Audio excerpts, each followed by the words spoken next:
Hello, MJ Schwab here. This is the first video for this class on Western freedoms. It is 4:20 in the afternoon from sunny Arizona. It's still sunny outside, so it's been a nice day. Hope everybody's feeling well. I'm feeling well. Everybody's good here. The 5 assigned readings this week, in the journals anyway, not the book, were interesting. They were varied. You had a wide array of analysis.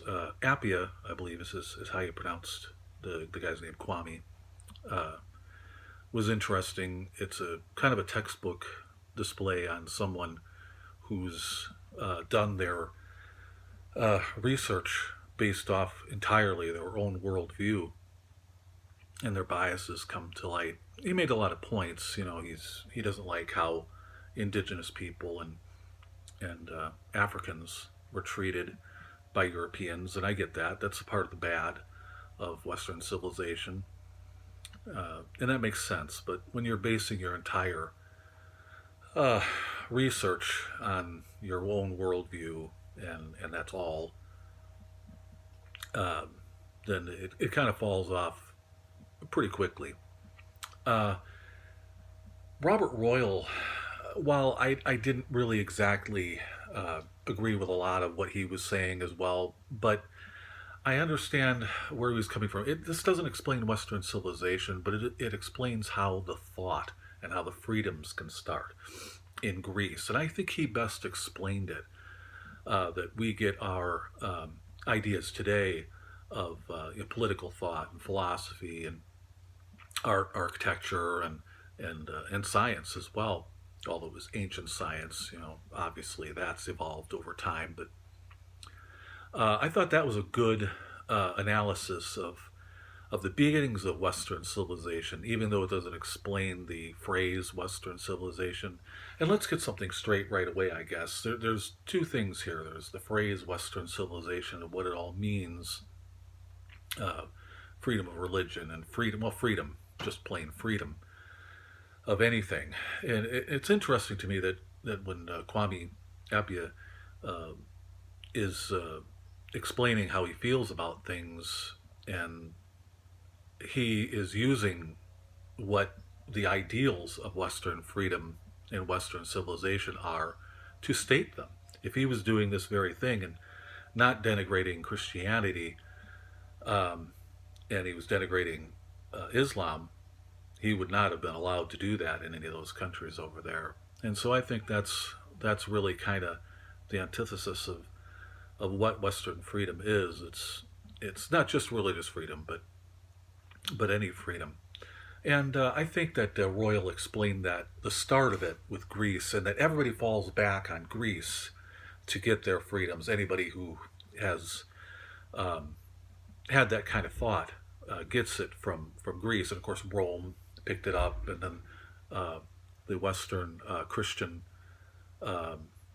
empires that Birkin had talked about. And I'll go to him right now because he stated something that I really liked, and this best exemplifies what Western civilization is. And that he says it boils down to, this is Lawrence Birkin, he says it boils down to three groups, three rivals, is what he put it as: the Byzantine Empire, the Islamic civilizations, and the Western Christian civilizations. Of course, Western Christian is the old Western Roman Empire. Byzantine Empire is the old Eastern. And this I think this states it nicely how we get to the point where we can have a Western civilization.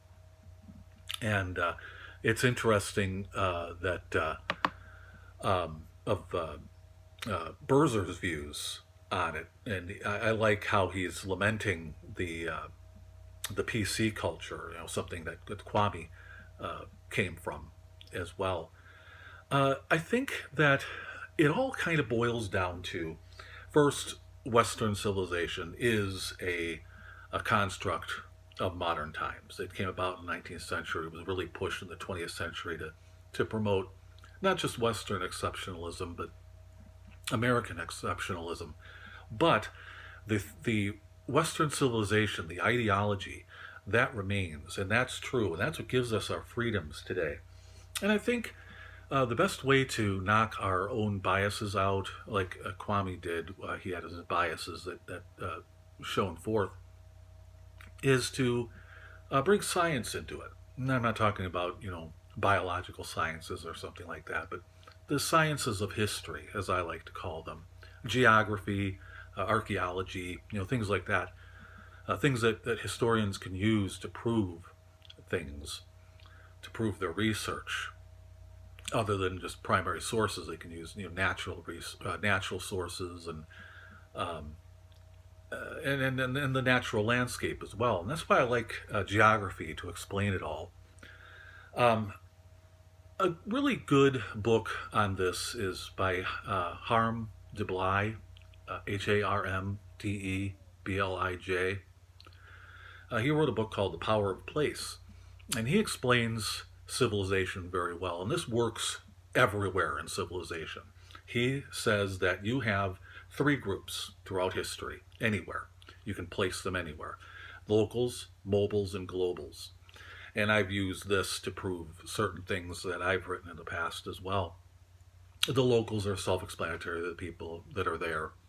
The mobiles are people who are leaving. They suffer some kind of pressure, and there's a push for them to leave, and then they receive a pull and they move elsewhere. The globals are a little harder to understand. They're the people that dominate certain areas. Depending on the time, they'll dominate monetarily, capitalistically, technology today. I think of Bill Gates. He would be a global. Uh, but this is a good way to explain how, I'll just talk about religion, how religion can diffuse, and we'll also just talk about the United States. Think of the Protestant Reformation and how those ideals could, and using geographical landscapes, and how, like, say, Catholicism can stay in one area, and the other, and the Protestant be all around them. And it could just simply be a mountain range and a valley. Catholicism stayed in the valley, and Protestantism diffused around them. And the same thing could happen in the United States as well. The Moravians, they moved west. The Quakers, all kinds of different religious thought can come over. And that's an explanation of how, and why it's important today is because these principles, geographically speaking, historical geography is what I'm talking about, still hold true today. You can use these same principles of the local, mobile, and global that Harm Deblij had said, that came up with in Power of Place. So I suggest everybody read it. In fact, better yet, if you still have some 500 level classes to take historical geography. I took it with Dr. Travis Bradshaw, and he was great. It really helps me with my research today. And it's a good way to use the science of geography to keep your worldview and your biases out of the research analysis. So, anyway, I hope that explains what Western civilization is and how it is important to today. Thank you.